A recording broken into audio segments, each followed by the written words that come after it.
Okay, good morning everyone. I want to start by saying how wonderful it is to be back in Australia. I actually did part of my postgraduate degree down in Geelong, so I really want to thank Bruce and Brett for inviting me here. I've never been to Brisbane before, and you all know this, but Brisbane is a wonderful city. I spent 9 hours walking around yesterday, jet lag, I was up at 7, 9 hours walking around the city, and I was amazed.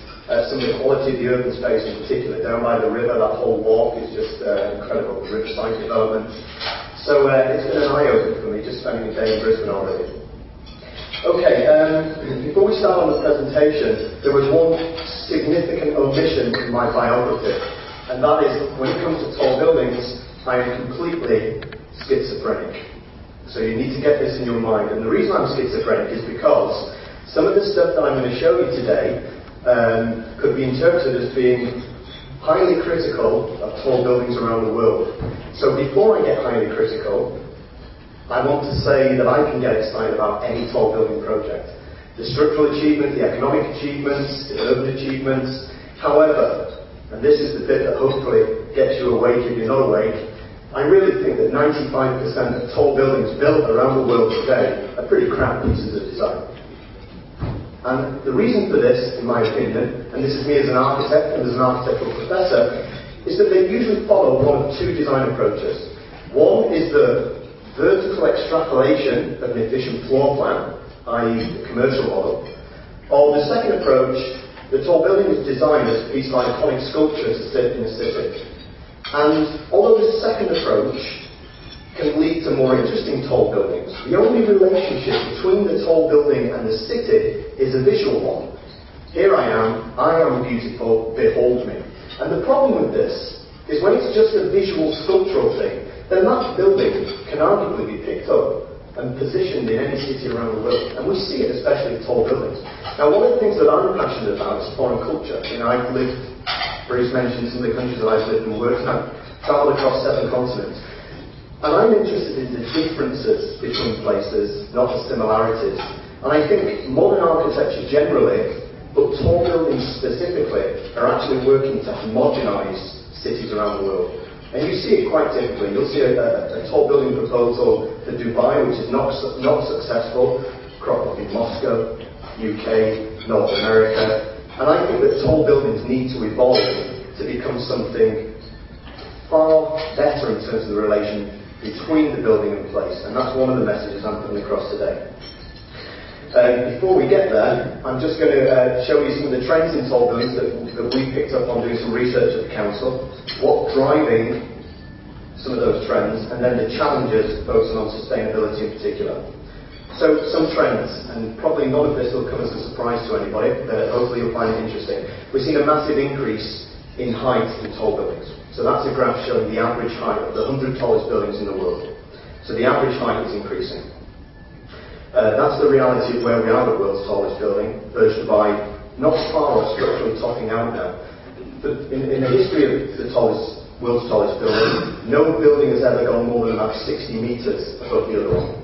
60 metres, 200 feet. Burj Dubai is going to be 1,000 feet, 300 metres plus higher than Taipei 101. That's a jump of over 60%. Massive increase in height. This is something we've done which is quite snappily called the tallest 20 in 2020, and this is predicting what the tallest 20 buildings will be in 2020.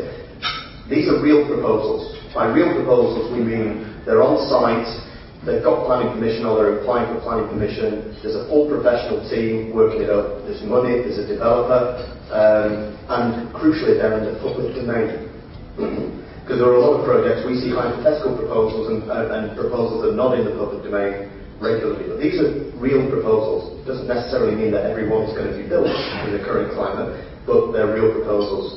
And interestingly, Taipei 101 will be 16th on that list in 2020. And buildings like the Empire State Building, which has been in the top 10 tallest buildings for the last 77 years, are absolutely nowhere to be seen. So that an increase in height, an increase in number. There are now more tall buildings in Asia than there are in North America. I find this a staggering statistic. We published a book called 100 Tallest Buildings in the World. We last published it in 2006, 2 years ago. By 2010, 59 of the 100 tallest buildings in the world will be brand new, completed in a 4-year period. You know, as we stand at this moment now, there are only 34, actually I think it's 36 super tall buildings around the world. Super tall means 300 metres plus in our book, or 1,000 feet plus. By 2010 that will have gone to 82. So an increase in number, an increase in height, a change in location. And this diagram on the left there, the predominant yellow bar is North America. The light green is Asia, the dark green is Middle East. And again, by 2010, we can see this shift in tall buildings away from North America, the 100 tallest buildings in the world. Most of these proposals have been built in Asia or Middle East. Similarly, function. You know, the history of the world's tallest buildings has always been about predominantly office function, and we've seen a major shift away from that. By 2010, less than 50% of the world's 100 tallest buildings will be office function. Residential and mixed use are becoming far more predominant. And if you think about it, that's not surprising. If you look at the great height of the Burj Khalifa, this is the first time that the Burj Khalifa will be, where the world's tallest building will be predominantly a residential building. And it makes sense, doesn't it? If you're going up super tall, then you and so your main quest is height, then you perhaps don't want an office function there where you've got, you know, several hundred people on a floor plate. So the Burj Khalifa tapers in towards the top.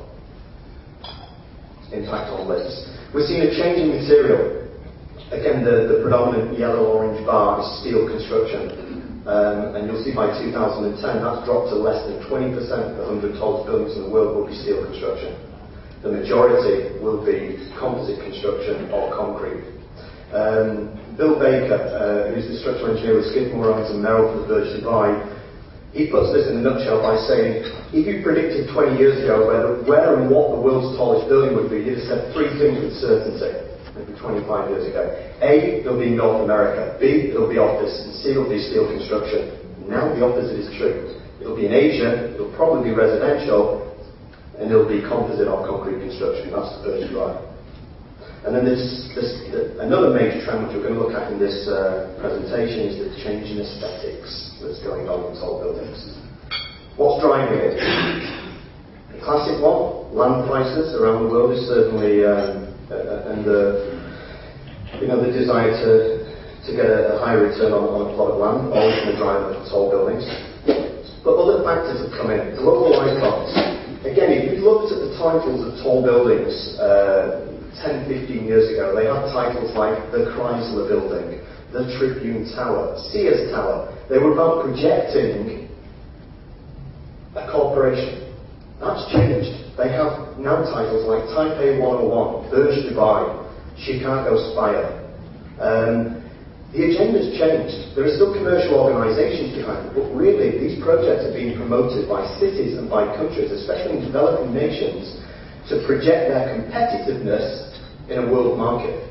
So it's interesting looking at the change, and often these projects have substantial inputs from cities and federal governments. Now this is a surprising one and perhaps a debatable one, but I think you're all aware, as aware as I am, that 9/11, many people thought that would be the death of tall buildings, and for 6 months or so I think there was a downturn and many projects were put on hold. But I think we can say 7 years later, based on the statistics I've shown you already, that 9/11 wasn't the death of tall buildings. And actually, I think that it had the opposite effect. This was such a massive event on a world scale that it projected the typology on virtually every person in existence around the world. And it resulted in a re-evaluation of the typology. But in doing that, I think it just put the idea of tall buildings into people's minds, developers' minds, clients' minds around the world where previously it wasn't there. And actually, I think 9/11 had an opposite effect of what was thought to begin with. And then the fourth driver is about climate change and sustainability. That's what we're going to look at in detail today. Let me just start by saying there are many people around the world who believe that tall buildings are the opposite of sustainability, that they are anti-environmental. And although I like to think the person who was quoted here at the top of the slide is slightly embarrassed that having said this in 2004, because clearly he was wrong. Many people believe that tall buildings are not appropriate typologies. because of the embodied energy in the materials to get them up that height, because of the higher operating energy for elevators and lighting. And you're not expected to read the next 3 slides. If anyone wants this, they can send me an email and I'll certainly give it to you. But there's a whole case for why tall buildings are considered anti-environmental in construction and operation, in terms of the quality of the internal environment and the impact on people, and then the impact on the urban realm, overshadowing, right to light, wind rights, things like that. However, for me and for us at the council, that doesn't take into account the bigger picture. And again, you don't need to read this, but the bigger picture is all about denser cities and how our cities are developing. And what we believe, and a lot of people around the world believe, I'm sure a lot of people in this room, is that we've got to be creating denser cities and putting people on more concentrated parcels of land and rejecting the 150-year tradition of suburban development. That doesn't mean we all need to pack up our suburbs and move back into the city, but what I'm talking about is in countries like China and India, predominantly, where they're urbanising at such a rapid rate that they need the equivalent of a Brisbane every month in that city, in those countries. And where are all these people going? So this is one of my favourite graphs, which show the impact on energy through transport. And on the top left there, the American models. Houston's always the one that's chosen as the worst. And then on the far right, Hong Kong has been one of the most sustainable cities on the planet in terms of transport. And I know you had presentations earlier this year on talks of transport architecture developments. So density has a major impact on sustainability of cities. That bigger picture, the reducing the transport between suburb, the commuter time, but also reducing the infrastructure, power networks, sewage networks, road infrastructure. And already there's more than 50% of the world's population living in cities. This is one of my favourite diagrams, which is showing urbanisation. If you look at China, the red are already heavily urbanised countries. So US population of 246 million, where 81% live in cities. Australia, 18.3 million, 89% live in cities. I don't know how recent these figures are. But look at China and look at India, 329 million, of which only 29% currently live in cities. Where are all these people going when they're moving into urban realm? But it's not just about China and India. In our own countries, it's the same in the UK, it's the same in America, I bet it's the same in Australia. Changing social demographics, and by that I mean people are living longer, divorce rate is up, there's more single people households, means that there's a massive requirement for increased residential. In the UK, in the southwest of England, we need 189,000 new homes every year for the next 10 years. Where do these people go? Do they go in the suburban model? Do they go in denser cities? Barriers to sustainability. Just shifting gear a little bit here. There are 2 major barriers to sustainability as I see it. Number 1 is greenwash. Number 1 is the lack of any criteria that we've all signed up to on what even constitutes sustainability. And therefore the hijacking of the term, just pick up any trade magazine and see everybody's adverts. Every single advert, everybody will be declaring that they're greenest thing since green sliced bread. This is a major barrier, and somebody needs to actually pick up on the criteria and set standards that we can all adhere to. Does LEED do it? Or your Gold Star or our BREEAM? I'm not so sure. I think they've done a massive service in terms of pushing the agenda forward, but I think the threshold is set too low, and it's all front-loaded. One of the biggest barriers to incorporate sustainability in all building industry is the lack of monitoring that goes on afterwards. We are in a totally experimental stage. 5 years ago, America never even heard of sustainability. It's getting better now, but 5 years later, we've not solved all the problems in 5 years. We've not even started to solve all the problems. What we need to do is recognise that we're in a completely experimental stage, start supporting the projects that are investing in these technologies, and then monitoring how they work. Is it the right thing to put wind turbines on tall buildings, or is it better to collect all these turbines and put them in offshore farms? Is it the right thing to put photovoltaics on tall buildings or any buildings, or is it better to actually create solar power plants in appropriate climates? Well, whatever anybody says, this is my opinion, nobody bloody knows. which is the right thing to do. But we've got to start monitoring the impact and sharing the data. So where post-occupancy monitoring does occur, the information never enters the public realm. And this is where I think we need to go. It's less about leadership in energy efficient design and environmental design, should be about performance. And we believe that tall buildings really have an opportunity to show the way. And part of it is because of the investment in them, financially and professionally. There are things that, because of the size of a tall building, there's testing and things that goes on that just cannot occur in smaller buildings. Obviously it's not about sustainability, it's the testing of the structural connection, which is perhaps repeated 1,000 times in the building. So the tall buildings can really start to lead the way for the benefit of the built environment overall. Okay, now we get on to the exciting stuff. Back to this 95% of tall buildings are crap pieces of design again. What I call the shortfall of tall. Prior to the 1950s, I think tall buildings had a natural relationship with place. We didn't live in the global market like we do now, where curtain wall can be, the raw materials come from wherever, China, shipped to Germany, shipped back again, and then arrive on site in North America. It was a natural relationship between tall buildings and place.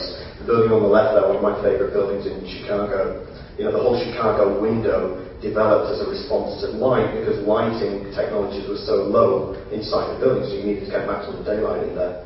And that all changed with this building, I think. It all changed with Mies van der Rohe. Now, I teach at IIT, the cradle of Mies van der Rohe's operation in North America.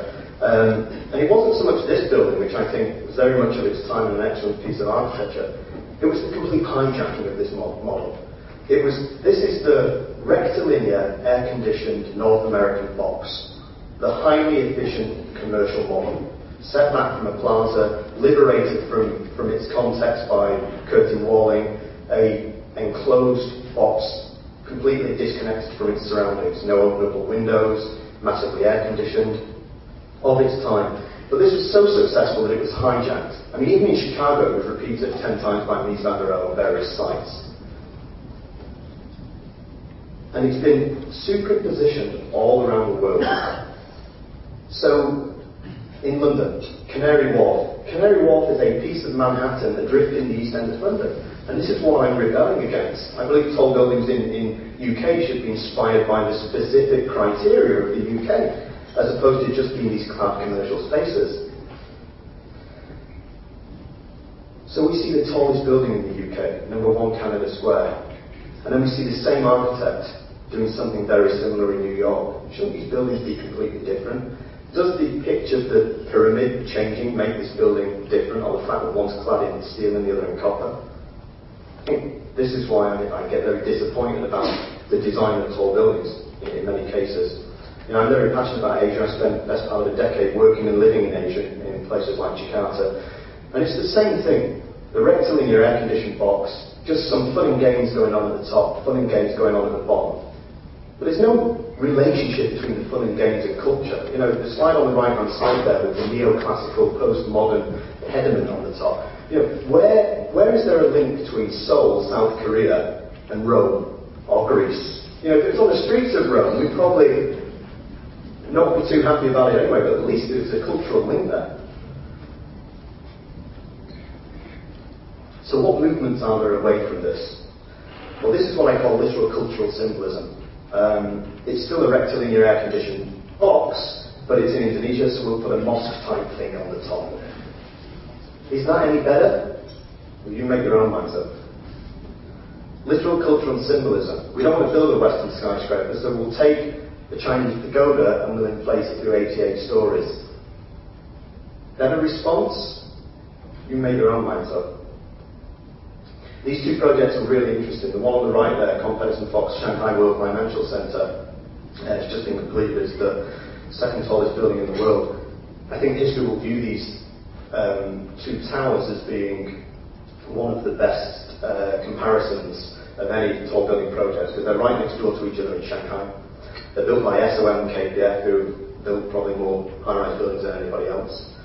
They were conceived at the same time. Jinmao flew up without any problems. and the Shanghai World Financial Center got into lots of problems, financial and otherwise, and took about 15 years to come to fruition. Maybe 12 years.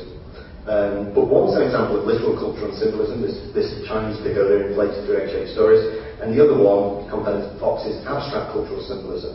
And if you hear Bill Pedersen talk about this, he'll tell you how the building is inspired by Chinese philosophy and the relationship between the diagonal and the square. So he changes from the square at the base to the diagonal at the top. And then he'll also tell you how he put this big hole in the top to reduce wind pressure.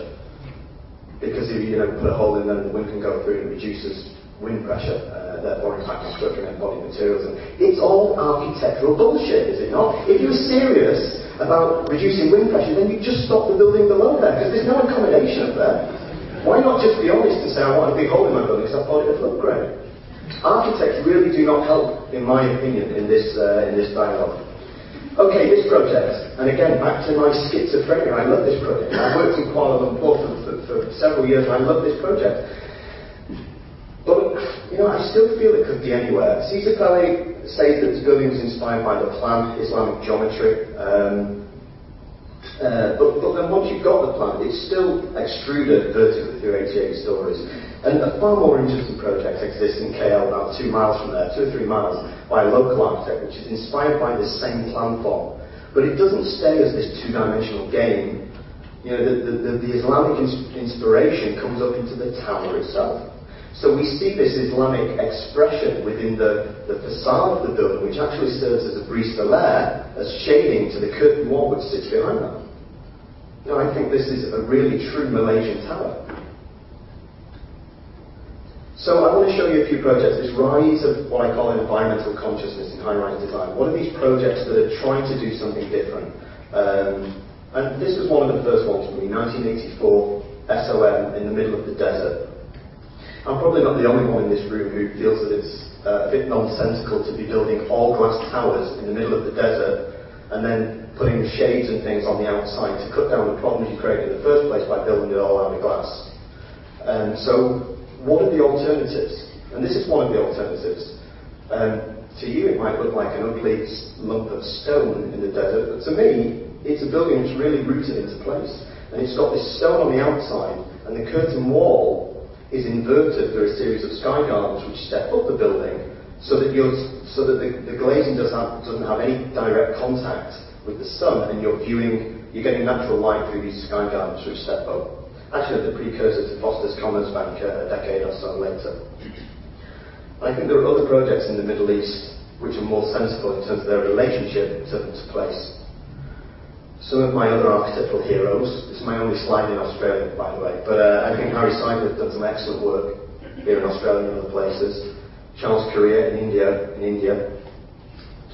and Ken Yang in Malaysia and other places. And I think Ken Yang probably done more than anybody else in terms of really exploring what the tall building could evolve into.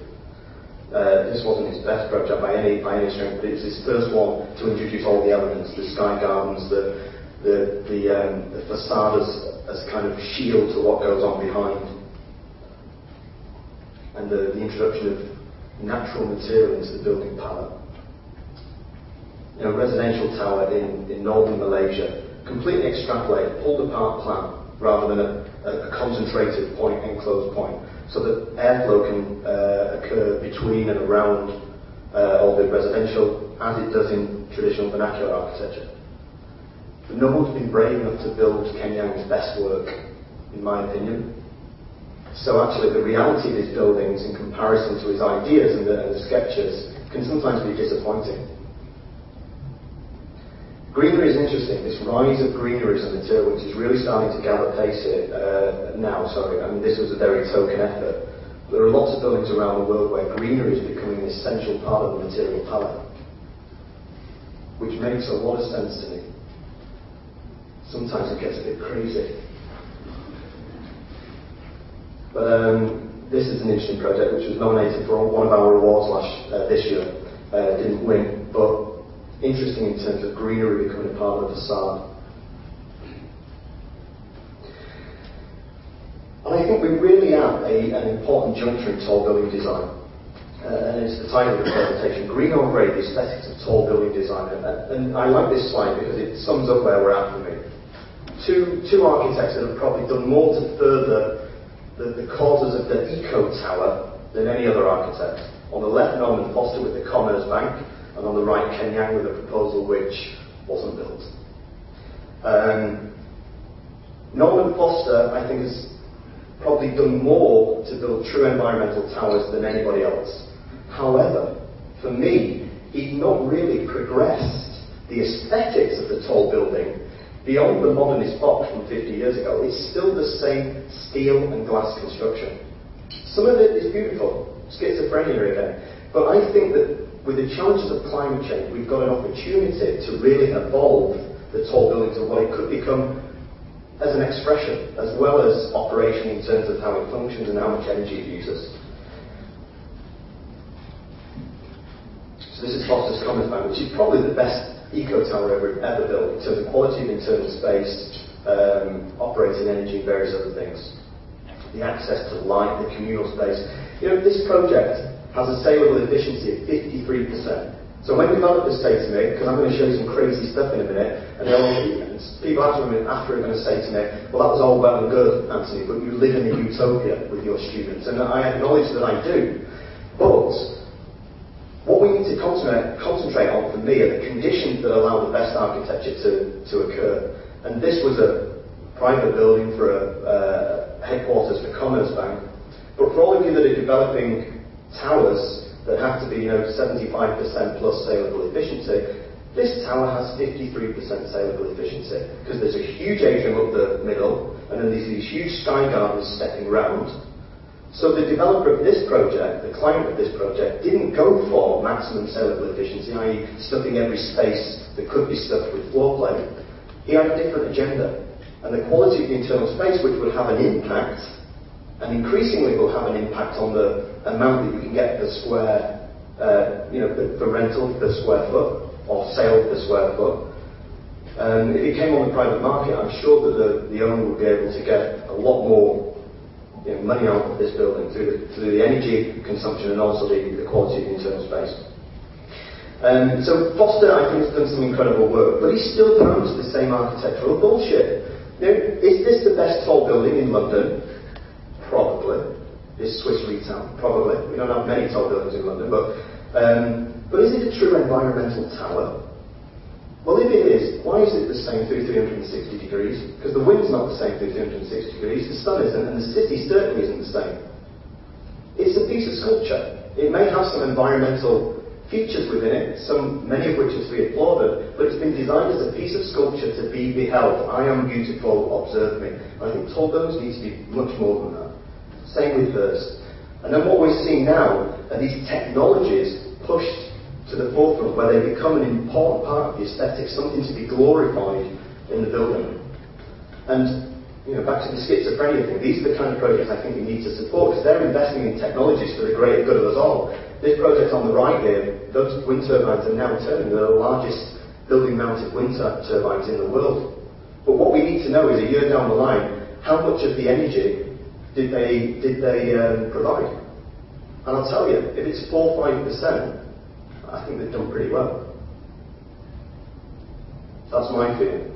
Because they didn't necessarily cut the energy consumption in the building to a maximum before they started putting in the energy generation. That's the thing, you've got to get the fundamentals in place first, through skin, through form, through orientation, before you start applying the technologies to generate energy.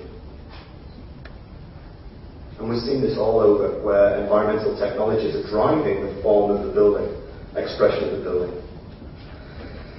And I think the scheme on the right sums it up for me, sums up where we're at.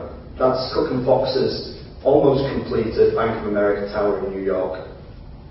The most environmentally, the best eco tower in the whole of North America, possibly the world built today, in terms of its energy consumption. Great. But has it actually evolved tall building aesthetics beyond where we were 50 years ago? The form's changed. The form's got a bit swanky, but it's still the same language for me. So And the thing with these technologies is they cost the most, but they're not necessarily the things that have the biggest impact. Back to what I said, it's about the fundamentals, form, orientation, skin, things like that. So what are the models of the future? Well, I believe that we've got to stop building all glass towers. It just doesn't make sense building all glass towers and then putting devices on the outside to cut down the problems that were created in the first place. There's obviously a trade-off between daylighting. So I'm not saying they should all be built out of opaque materials, but somewhere in the middle there's a balance there. And I believe that it's actually starting to create more interesting tall buildings than just building them all out of glass. And this is a guy in the UK, Ken Shuttleworth, who worked for Foster for 25 years, who's really trying to explore, if we do go for less transparency in tall buildings, how can we do it? Is it just me who thinks that these could be beautiful? And now I put my money where my mouth is and show you some of the work that we've done in the last 10 minutes or so. And let me just put this in perspective before you all get appalled at what I'm suggesting. First of all, this is me and a student working for about 12 weeks. So you're not going to see the great depth that you've got on projects in on the drawing board in your own office. And two, I know that we're living in a utopian world, but this is what I feel we need to do. You know, we've got one end of the scale, which is the developers telling you what the reality is, and it is reality. But you need people at the other end of the scale saying, well, this is, you know, what the ideal vision could be, and the reality would hopefully be somewhere in the middle. So we've done projects in London, Chicago, and this year we're working in Mumbai. I like this. I put this in normally because Americans get really annoyed that I've been having a go at American architects. So I put this in to show British architect Richard Seifert, NatWest Tower in London. The design idea was to take the logo of NatWest, which you can see in red there, and extrude it through 42 stories. Is that the best we can do as architects? I think that is hideous. I think that is outrageous as a design idea. Nothing about quality of internal space, nothing about the tall building and where it's placed. Logo, commercialism. Okay, so some of the projects we've done. Now, this is an all-glass tower, but sometimes it's difficult to persuade students to do otherwise. But one of the things that where tall buildings miss their way, I think, the difference between a tall building and a small building is that a tall building potentially has a relationship with 100 places in the city that a small building can't have. A small building can only relate to the environment at its base. But as a tall building rises up above the urban domain, it starts to potentially open up visual relationships with things going on in the city, physically now, as well as environmentally. And so what some of these schemes we're doing was we're trying to use that as a manipulator, as a generator of form. So the skin of the building might become something which talks to an urban park, maybe a mile away. Or an atrium might have some relationship with a viewing corridor or something like that. Another project, on the right there was a scheme by the architects in London who, there's a little Grade 2 listed church there, and in response to questions about the Grade 2 listed church, the architect said, well, I built my building out of glass, so it will dematerialise and disappear against the sky. How many times have you heard that? You know, 50-storey buildings don't dematerialise and disappear against the sky, no matter what they're built of.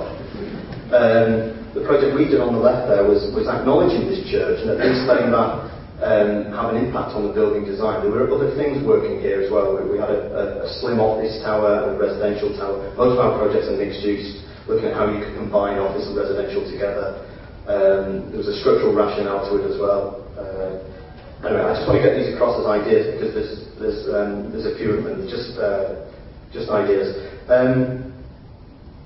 By the way, you will notice that none of these projects are any less iconic than the stuff that I've shown you earlier. So I'm not against anti-icons. I just think the icons, the design ideas need to be inspired by place. So these things, if you pick them up and put them in Dubai or Brisbane, they wouldn't make sense because they're inspired by place. So this project's interesting because it takes a static vertical core, and the first layer is the premise that office space wants to be orientated away from the southern high solar gain, from that east-south-west orientation. So the office is orientated towards the north, absolutely different here. Whereas residential, especially in the UK, you want sun on the balconies and in the spaces, so you would step that. So the first layer was a static core, step office to the north, step residential to the south.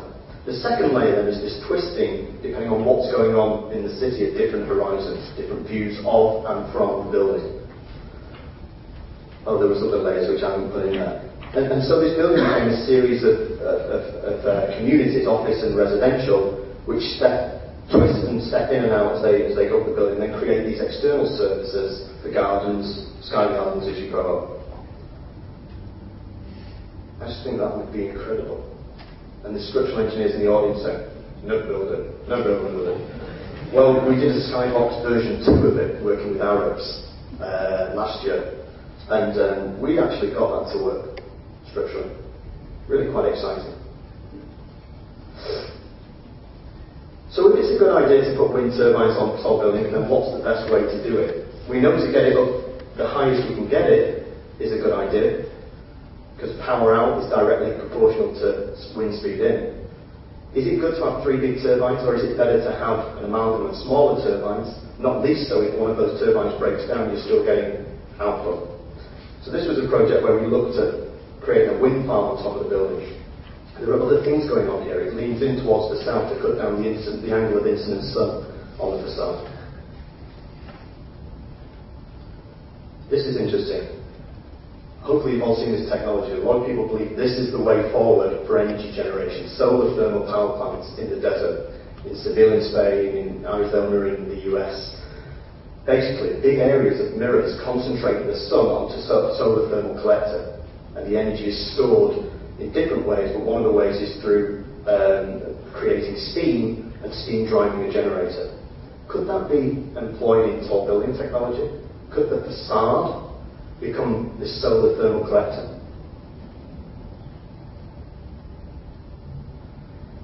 By the way, what these projects are about, they're about agendas. That, 2 or 3 agendas in each building which are inspired by place. Now, I don't need to tell you about water and what crisis water is. Australia probably knows that better than anybody else. Water is the next oil, it's the current oil, it's the current crisis, it's running out, there's not enough access to clean water. We see projects time and time again about what have these are my ideas, these are not the council ideas. Rainwater recycling on the roof of a tall building. Now I believe that that's useless for 2 reasons. One, the roof of a tall building is negligible in the overall surface area of a tall building. And number 2, rainwater doesn't fall down vertically, especially at height. It's driven usually by wind. So if you're serious about recycling rainwater in tall buildings, it should be about the facade, not the roof, because the majority of water is getting blown onto a much larger surface area. So what this project set out to do was to recycle 160% of rainwater falling on the site. How could it do that? Well, it did it by positioning itself perpendicular to the predominant wind direction. So it captures the water from its side and the site beyond, brings it onto the facade and then brings it off the facade into the building where it's processed as part of lid machines and used for grey water and various other things. Look what that could do in terms of the facade and the building as an aesthetic element. There's only 2 or 3 more projects, so if you're bored, we're almost there. But we've got to start challenging traditional functions in tall buildings. Office, residential, hotel, 99% of tall buildings.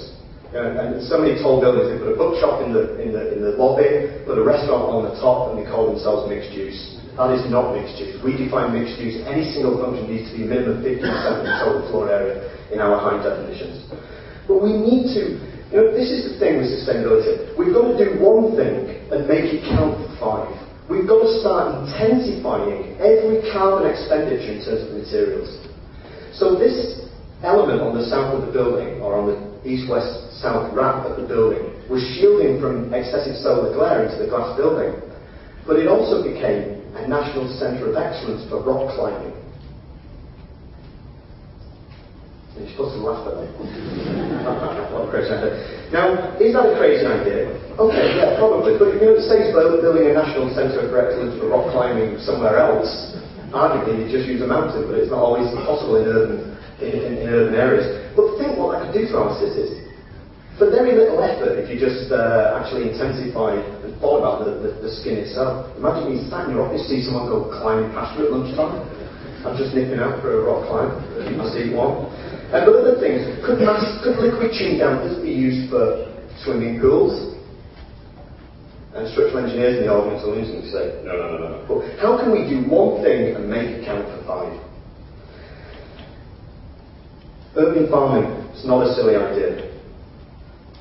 Getting bananas and all kinds of food produce from around the world and using up carbon to get them where they need to be, that's a silly idea. We've got to stop doing that. We've got to intensify agriculture in cities.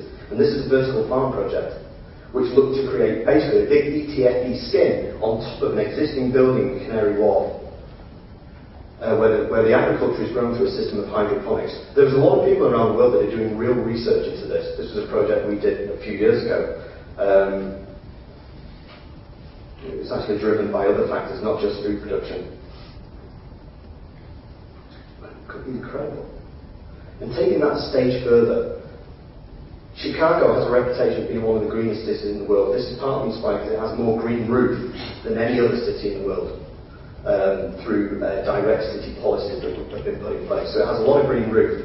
Green roof insulates the building, reduces heat ion effect by absorbing a lot of that, creates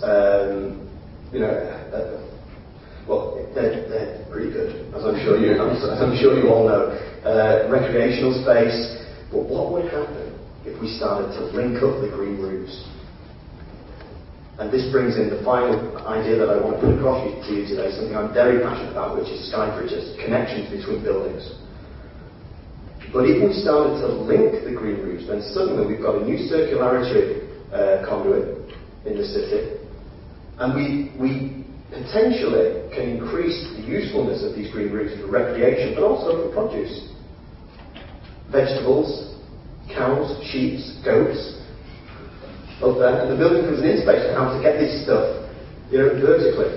Now, you laugh, and you're meant to laugh a little bit, but at the same time, there are ideas, and it's doing one thing and making it count for 6 or 5, goes up 1 each time. But final thing, don't laugh at sky bridges, because to me it makes complete sense that as we make a push for taller, denser cities, it is ridiculous that the sidewalk is the sole plane of physical connection. And there are many buildings around the world which take use of connections between tall buildings. And it works on every level. I'm talking about networks of these things. So Petronas Towers, for example, that sky bridge is fire rated, which means the upper population of one tower can go across the sky bridge and then circulate down the other tower. In safety, you don't have to change your elevators or anything, but that tower arguably is not under risk. They were able to omit one fire stair from level 42 up in both of those towers. Now, that makes a lot of economic sense, doesn't it? What's that? 20 metres squared times 42 stories times 2 towers. That's a lot of money. I mean, of course, this idea of connection between tall buildings has been incorporated in virtually every futuristic vision of the city, for the past 150 years. But is it just science fiction? And the answer is no. I can tell you now of 30 buildings around the world which use sky bridges. And almost every urban scale competition that you see now, urban scale meaning the opportunity to build 4 or 5 towers at once, because therein lies the problem, suggests sky bridges. So the World Trade Center, of the final 7 proposals, 5 of them suggested connection between towers in some form. And then they went and chose the Daniel Lithium one. That's another story. And of course this has been done in many cities. In Hong Kong you can walk 2 square miles or more without touching the ground in an air-conditioned, protected route at first floor level. In many North American cities it's a heat-applied route for cold winter months. And many barriers, I think, that have to be overcome, public, private domain, various other things, have been overcome in these places. And that's the final visual slide. Those are 3 separate towers in Hong Kong where they have a policy of refuge floors every 25 floors. Those towers are no more than a metre or 2 apart. They would be so simple to link and completely change the dynamics of the building and the fire strategy. There are millions of barriers to overcome to making it a reality, but I think we need to do that. Final slide. I just want to bring all that together with what I believe are 7 design principles for the future tall building. This is what I think the future tall building needs to consider. I think they need to vary with height. They shouldn't just be vertical extrusions of an efficient floor plan. As they vary with height, they need to vary with texture and scale. I almost feel that a tall building should be designed as a series of 3 or 4-story buildings placed on top of each other. Not without harmony. I'm not saying this should become a pig's ear of a job, but when you design a 3 or 4-story building, architects in the room, the care and attention you put to that 3-story building. With tall buildings, you just put it to a certain zone and then it's kind of extruded vertically in most cases. Why couldn't we put the same amount of care into each horizon? Because each horizon is different. It's different in its relationship to the city and it's different in its environmentalism. Virgin Valley is 12 degrees colder at the top of that tower than it is at the bottom of that tower.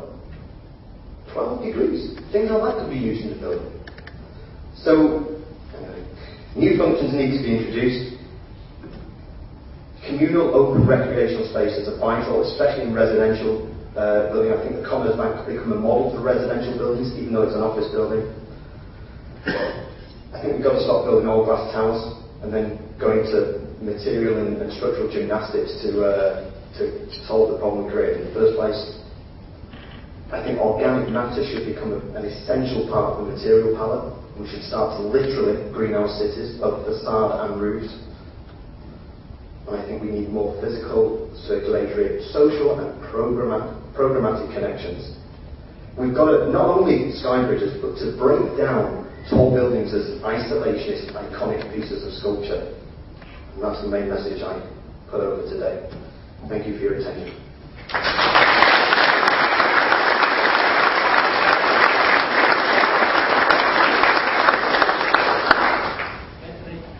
Don't go away, Anthony. I'm sure with a presentation like that there will be questions, and I'll keep one up the sleeve for later on. But are there any questions for Anthony as soon as he's had his glass of juice? Gosh, that's a calm audience, isn't it? Look, Bill, I've got one to put you on the spot, actually. You said you walked around Brisbane for 9 hours yesterday, and you talked about the walkways on the river, you talked about the green areas. I didn't hear you mention any of the tall buildings that are doing our CBD, and for a small city, we do have a lot of high-rise buildings in the city. So I'd like your commentary, I guess, a bit on how you found the Brisbane skyline.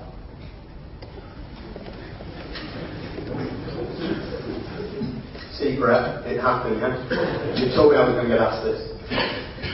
Okay, I hope nobody's, let me just start by saying I hope that nobody really, is offended at what I've had to say today. I believe it's part of my job and the position I am to put these ideas across. And I know that I'm coming from a completely utopian platform. And I go back to what I said at the beginning, that I can get excited about any tall building project because they're all an amazing achievement. But they're perhaps not where I think they need to be to face the challenges that we all face.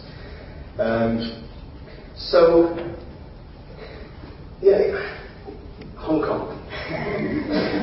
Hong Kong is a fantastic place, one of my favourite cities in the world. But there are only 3 buildings of any architectural merit, tall buildings for me, in Hong Kong. There are only 3 buildings that I think are actually stunning pieces of architecture. Yet Hong Kong is incredible because it's the tapestry of the whole skyline, of the harbour, the tapestry and the mountains behind. And I don't think anybody else has drawn this connection, but walking around yesterday, Brisbane really reminded me of Hong Kong in many respects. I think it's partly the weather, the climate, it's partly the hills and the British colonial influence and turning corners and seeing old buildings. But it's also, and I mean no disrespect here, because again, personally I didn't see any tall buildings that really grabbed me and said, this is a fantastic piece of design.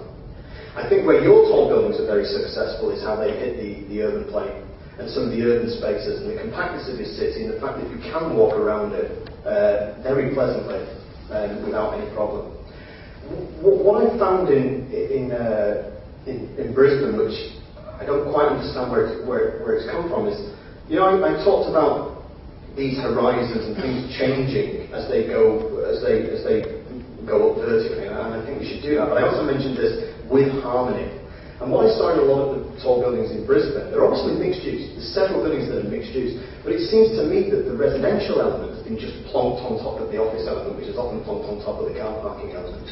And I think some of them, some of that looks a little bit odd, to be honest with you. I think the harmony part of it is, not working as perhaps as well as it could. So collectively, I think the skyline, again, with the river and the pockets of historic stuff that's going on, is really inspiring. And I want to put this in perspective. Brisbane is one of the most pleasantest cities that I've ever been to. I really enjoyed walking around there yesterday. But I think most of the tall buildings fit into fall short of my very high idealism in terms of what tall buildings should be. And that's what tall buildings should be. Many of these buildings were built several years ago before sustainability was even part of the agenda. I bet I've really upset people now. I didn't use any case studies. I didn't point to any projects in particular.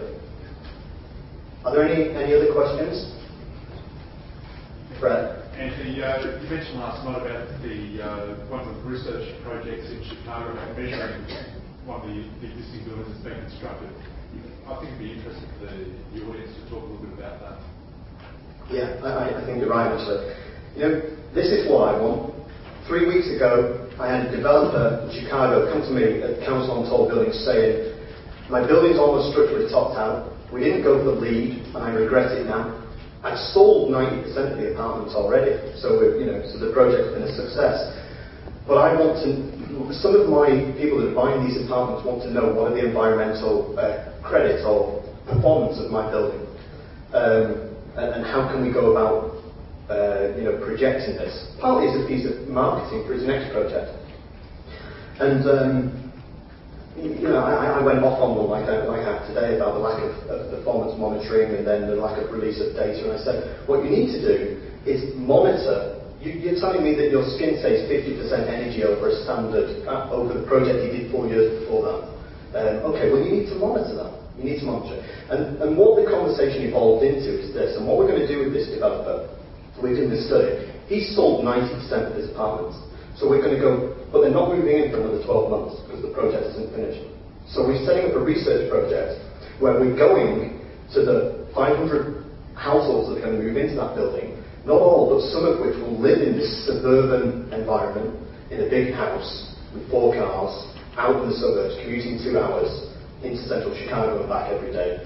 And we're going to ask them to monitor their complete energy/carbon footprint, their electrical, water, gasoline mileage for 12 months before they move into the legacy, and then 12 months after when they've moved in, so that we can accurately predict what the change in energy usage and carbon, the carbon expenditure is.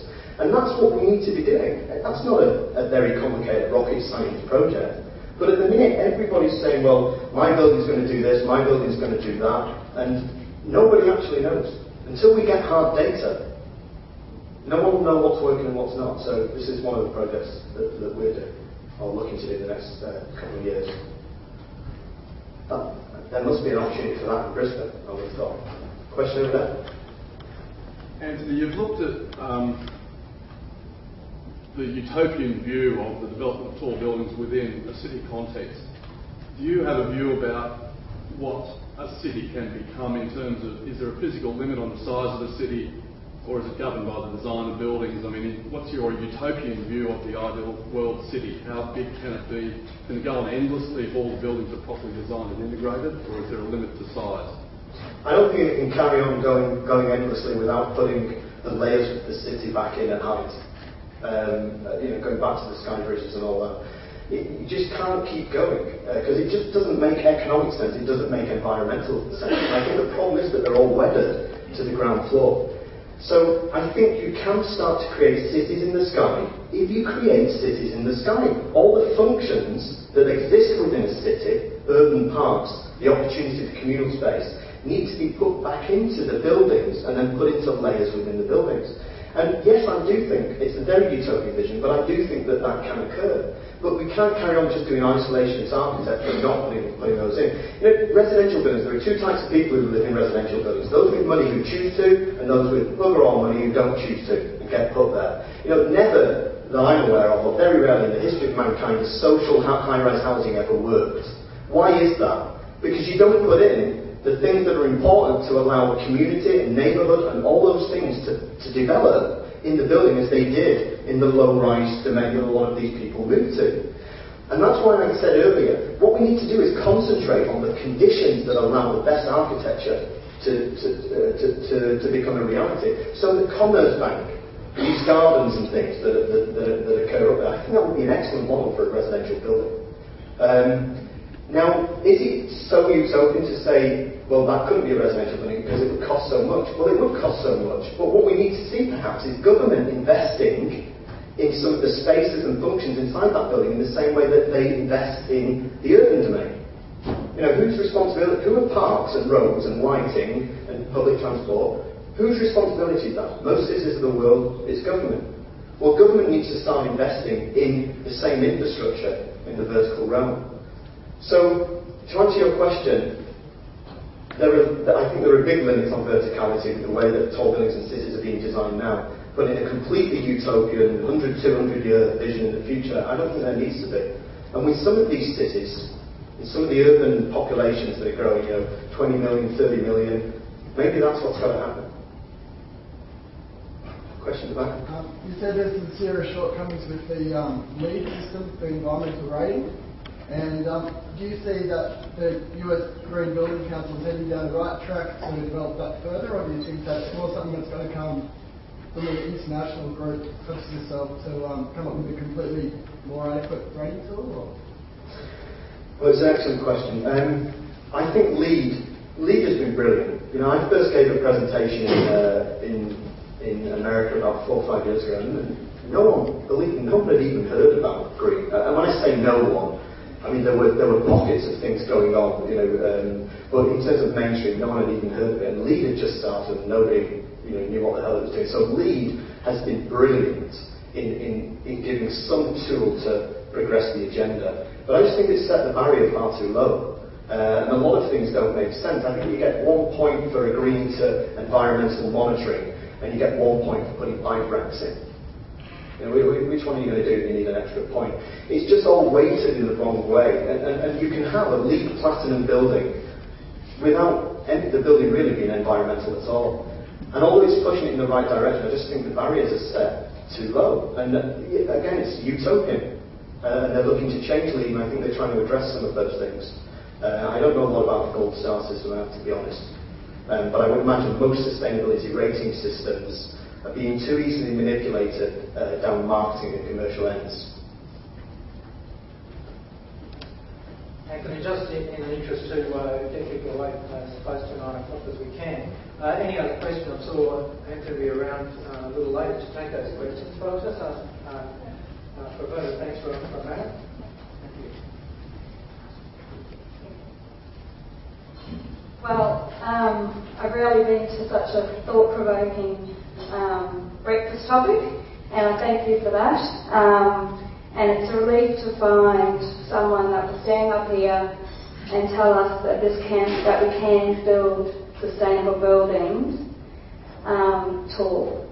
And I commend you on being brave enough to tell us all that, and enjoy the aspects that if we can be brave, and if we can challenge where we've come from, and look forward and work collaboratively with our environment, then we can provide these tall buildings sustainably. I thank you for presenting on the key issues that we need to consider, and for joining us at the Australian Council of Tall Buildings and Urban Habitat. And on behalf of we're proud to have sponsored this presentation this morning, and I'd like to thank you, and if you could show your appreciation in the usual way.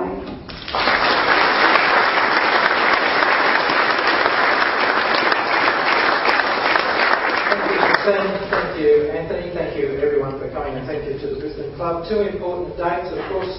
Today's date, the 11th to 11th at 11 o'clock. I'm sure everybody will be stopping work for a minute to consider what Remembrance Day means to Australians and to relatives and friends of another generation. So with that date, a very significant date embedded in Australian and world culture. There's also another date, the 5th of December, for our next breakfast presentation, the 4th of December, thank you, Michelle. 4th of December for our next seminar, which will be the panel discussion, moderated by Anna Reynolds.